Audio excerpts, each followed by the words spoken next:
Assalamualaikum warahmatullahi wabarakatuh. Kembali lagi di Podcast Story, podcast agroindustri bersama saya Salpa Gustiana dari Program Studi Teknologi Industri Pertanian 2021.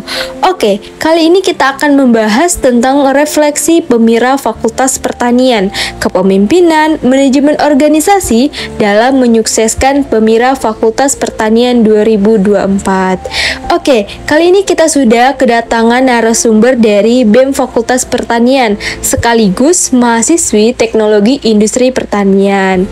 Oke, tadi kan Selva udah perkenalan. Nah, boleh dong sekarang perkenalkan diri dan jabatannya sebagai apa? Halo teman-teman semua, perkenalkan nama aku Kela Juliana, biasa dipanggil Kela. Di sini aku mahasiswa jurusan Teknologi Industri Pertanian, Fakultas Pertanian Universitas Bengkulu, tahun 2021. Di sini alhamdulillah saya menjabat sebagai Wakil Gubernur BEM Fakultas Pertanian Universitas Bengkulu tahun 2024. Kela Juliana. Jadi teman-teman, narasumber kita kali ini yaitu Wakil Gubernur Fakultas Pertanian 2024. Keren banget ya. Nah, kita langsung masuk ke pertanyaan pertama. Selpa mau tanya nih Kel, langkah awal Kela berorganisasi itu seperti apa? Dimana kan Kela udah berorganisasi sejak awal maba ya Kel, sampai sekarang berorganisasi di BEM Fakultas Pertanian sebagai Wakil Gubernur. Baik, terima kasih pertanyaannya. Betul yang disampaikan dari saudara Selva kan. Di sini saya merupakan mahasiswa baru Teknologi Industri Pertanian. Di situ saya disambut pertama kali oleh dari Himatin. Di sana banyak sekali ilmu-ilmu dan pengalaman yang diperoleh, dan beberapa ada dari kating-kating itu menjadi salah satu motivator saya gitu. Nah kan salah satunya dulu ada ketua umum Kak Sony gitu. Nah kan, dan gaya pemimpinan mereka itu sangat keren gitu. Jadi berawal dari sana hingga akhirnya saya juga aktif di Himatin. Lalu setelah dari itu baru mengetahui juga kalau di Fakultas Pertanian itu ada namanya Badan Eksekutif, tapi sayangnya belum berkesempatan nih untuk bisa bergabung ke BEM Fakultas Pertanian. Tetapi ada kesempatan di tahun berikutnya, di tahun 2023 itu pembukaan BEM KBM Unip gitu kan. Di sana saya mendaftarkan diri menjadi staf Polkastrat dan diamanahkan menjadi bendahara Polkastrat. Dengan pembekalan ilmu-ilmu nih yang awal-awal yang dipelajari dari maba ketika mengikuti PMO di dalam Himatin, di sana merasa excited dan tertarik nih di dunia perorganisasian. Ternyata ketemu orang-orang banyak, menambah ilmu, menambah relasi dan wawasan, itu sangat menyenangkan gitu kan. Terus juga ada lagi pembukaan di BEM Fakultas Pertanian itu di periode 2023. Di sana iseng mendaftar dan alhamdulillah diamanahkan menjadi sekretaris umum 1 di BEM Fakultas Pertanian tahun 2023 dengan nama kabinet itu Tan Malaka.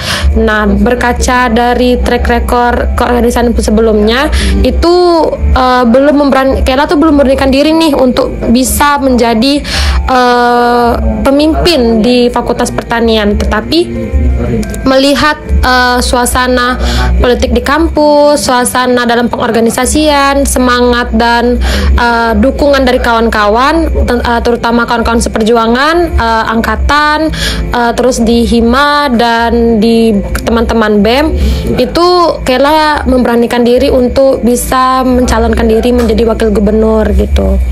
Keren banget ya teman-teman, sejak awalnya termotivasi dari ketua umum Himatin dengan gaya kepemimpinan yang keren dan dibekali ilmu dari kegiatan PMO, disitulah Kela mulai tertarik di perorganisasian ya Kel.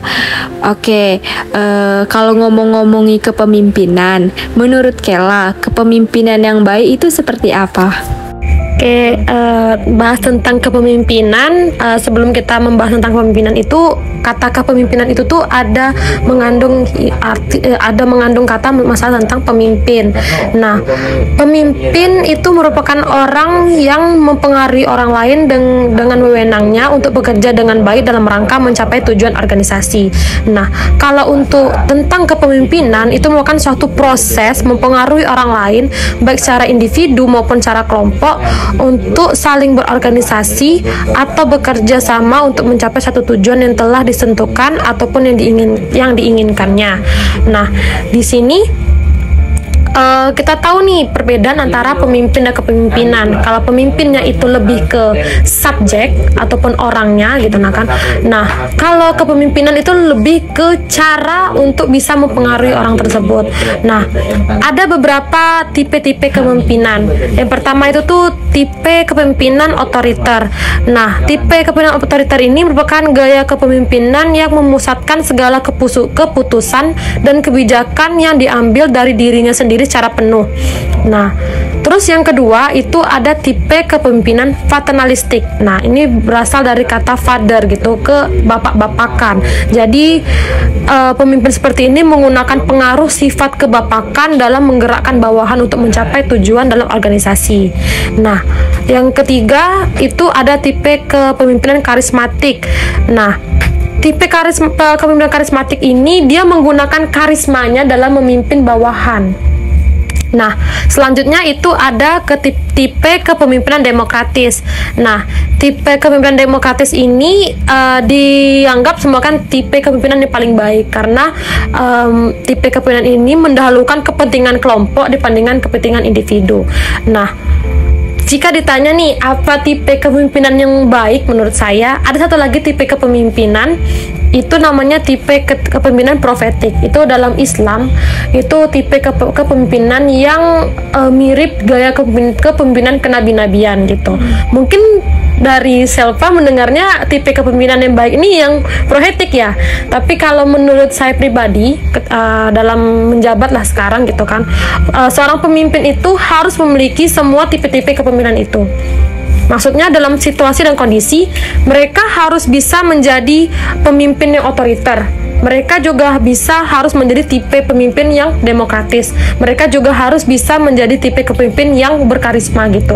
Jadi jika pertanyaan dari Selva, bagaimana tipe kepemimpinan yang baik? Menurut saya semua tipe kepemimpinan yang saya sebut tadi harus dimiliki dalam seorang pemimpin.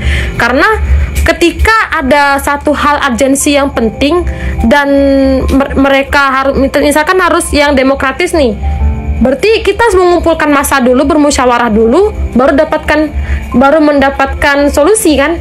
Nah, tidak, pada saat situasi kondisi yang genting seperti itu, dia harus menggunakan tipe kepemimpinan yang mana? Yang otoriter gitu. Nah, dia mengambil keputusan penuh gitu.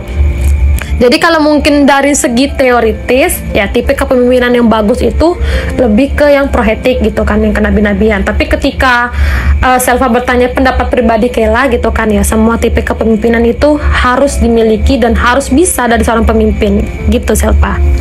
Iya, bener banget ya teman-teman. Intinya, semua tipe kepemimpinan harus dimiliki oleh pemimpin. Nah, Kel, melihat dari Kela seorang perempuan dan sekarang dalam posisi pemimpin, nah, apakah ada tantangan yang dihadapi dalam posisi tersebut? Oke, jika ini pembahasan tentang tantangan dalam seorang wanita gitu kan, dalam kepemimpinan itu pasti nggak jauh dari stereotip gender gitu kan. Karena seorang perempuan itu sering dihadapkan pada stereotip gender yang tradisional yang menganggap mereka tuh kurang tegas atau terlalu emosional ketika menjadi pemimpin. Terus juga ada ekspektasi sosial yang berbeda untuk wanita dibandingkan pria gitu kan, untuk membatasi peluang. Karena untuk sekarang itu tuh masih banyaknya atau masih melekatnya budaya-budaya patriarki gitu kan.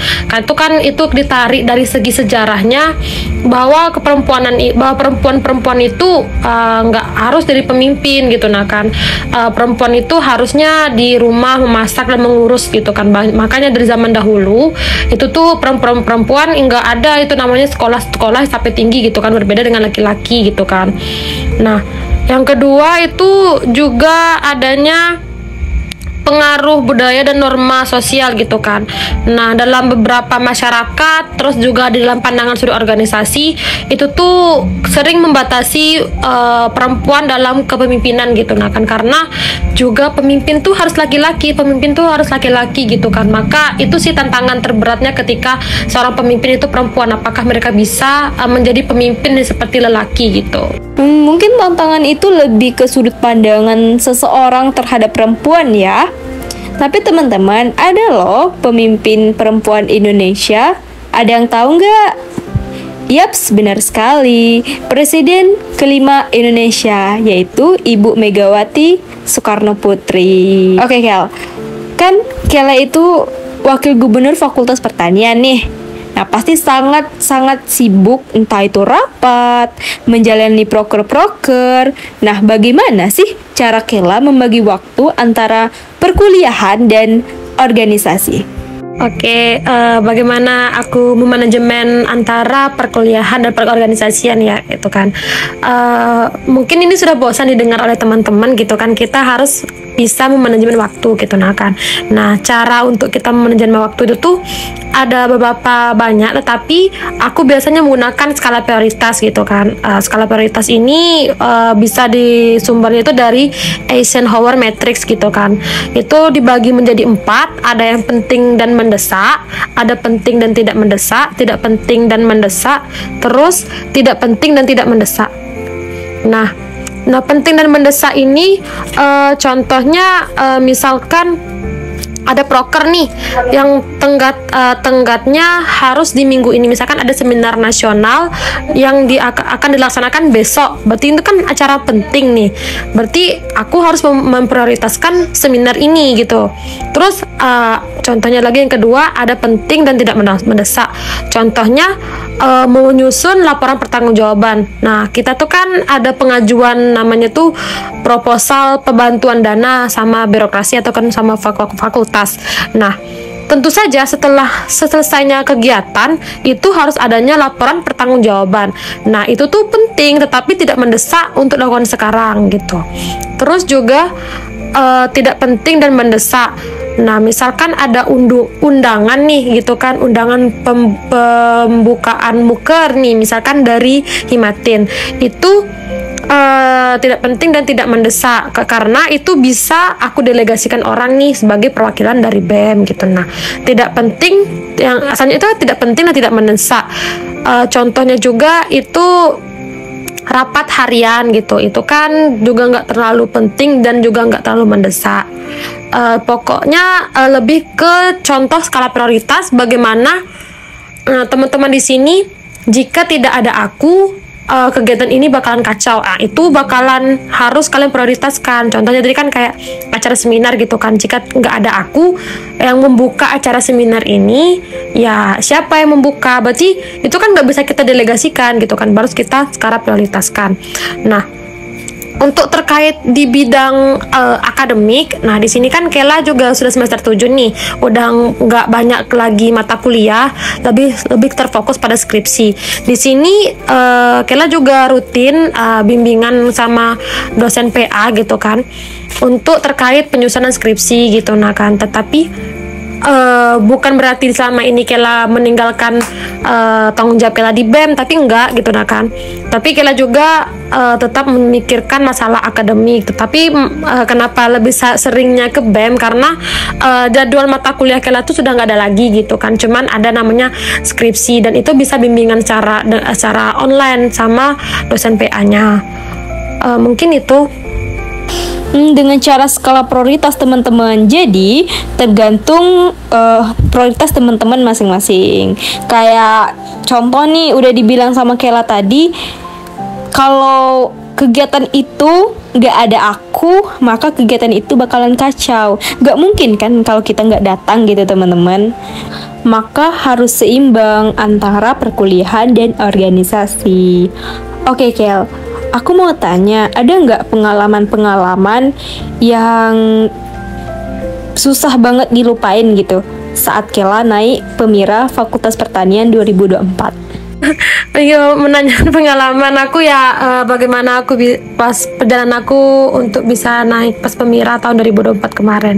Itu berawal, kalau mungkin teman-teman di sini sudah tahu, karena aku pernah dulu pamit sama ketua umum itu untuk melampirkan surat aktif HIMA. Itu bukan untuk pemilihan teman-teman, itu aku untuk daftar sebagai KPU gitu.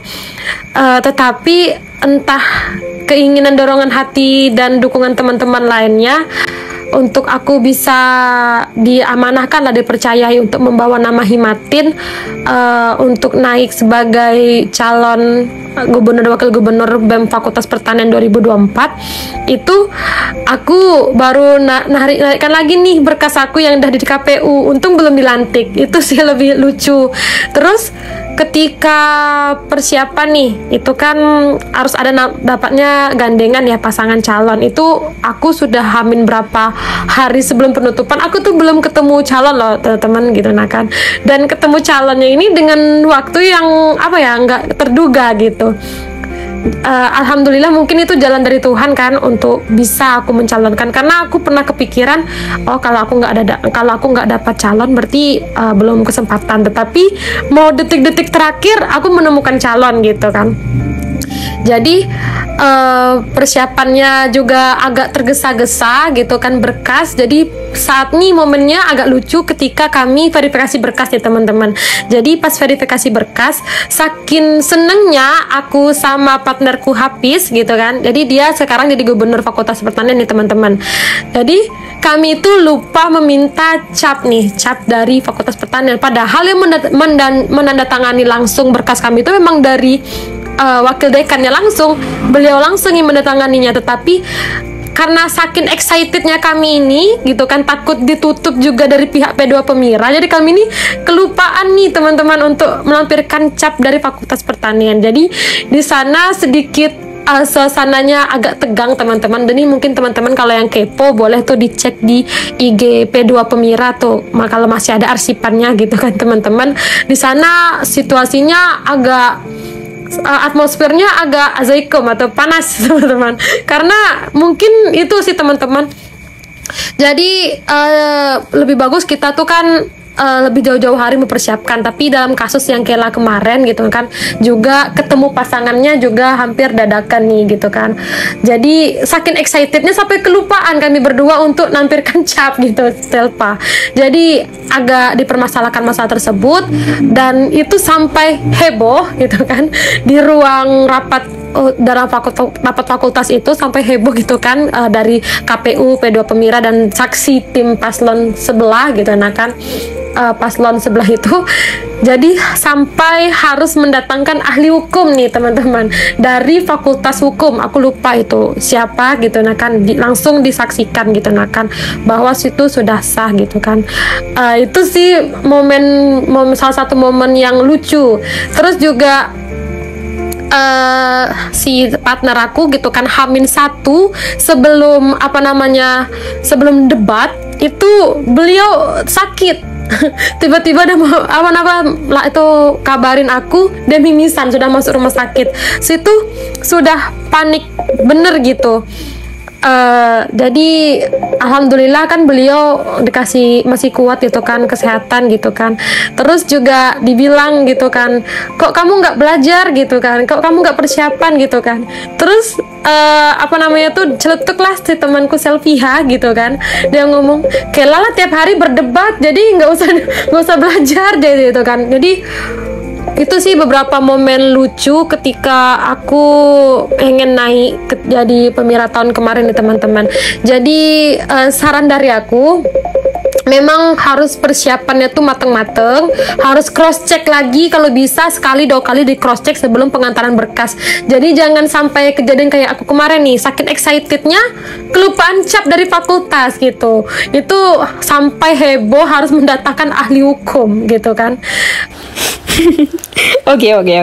Mungkin dari pengalaman tersebut, kalau teman-teman ingin mencalon sebagai pemirah, harus mempersiapkannya jauh-jauh hari. Jangan H-1 atau H-3 ya, Kel. Tapi alhamdulillahnya ya teman-teman, Kela dan partner terpilih menjadi gubernur dan wakil gubernur Fakultas Pertanian 2024. Walaupun agak dadakan ya, Kel. Nggak apa-apa. Nah, Kel, sebentar lagi kan ingin memasuki Pemira 2025. Apa pandangan Kela untuk pemilih dan calon pemimpin BEM Fakultas Pertanian selanjutnya? Wih, benar gitu kan, nggak kerasa udah mau ke penghujung kepengurusan aku sebagai wakil gubernur di BEM FPK BEM Unip di Kabinet Harmoni gitu. Nah, udah mau Pemira Fakultas Pertanian 2025 gitu kan. Mungkin dari pandangan aku, teman-teman Fakultas Pertanian harus bisa memilih sosok pemimpin yang sesuai dibutuhkan oleh mahasiswa Fakultas Pertanian gitu.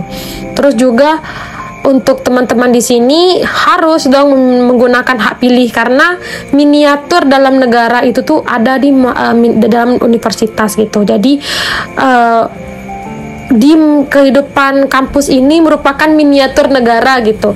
Jadi ini sebagai bentuk latihan kita gitu kan, bagaimana cara kita untuk memilih seorang pemimpin yang akan memimpin kita ke depannya gitu. Nah, untuk teman-teman yang mau mencalonkan diri sebagai pemimpin gitu kan, mungkin banyak nih yang teman-teman harus persiapan dari mental, terus juga dari terus juga dari fisik juga, terus juga dari kesiapan teman-teman, termasuk dari segi finansial. Itu kan juga harus dipersiapkan teman-teman gitu. Juga harus mempersiapkan apa sih benang merah permasalahan yang ada di Fakultas Pertanian ini gitu kan. Bagaimana kita membawa Fakultas Pertanian ini menjadi lebih baik ke depannya. Wah, luar biasa banget ya teman-teman. Dan juga pemimpin yang baik itu tidak menghindari masalah, tetapi memberi solusi, berdiri teguh di tengah tantangan, dan memberikan keyakinan untuk harus melangkah maju teman-teman. Terima kasih kepada narasumber yang sempat hadir pada podcast kita kali ini. Jika teman-teman ada rekomendasi narasumber selanjutnya, boleh DM di Instagram Himatin.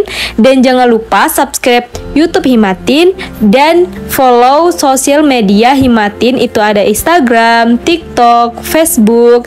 Dan jangan lupa nih teman-teman, ikuti podcast story Himatin di Spotify. Saya akhiri, wassalamualaikum warahmatullahi wabarakatuh.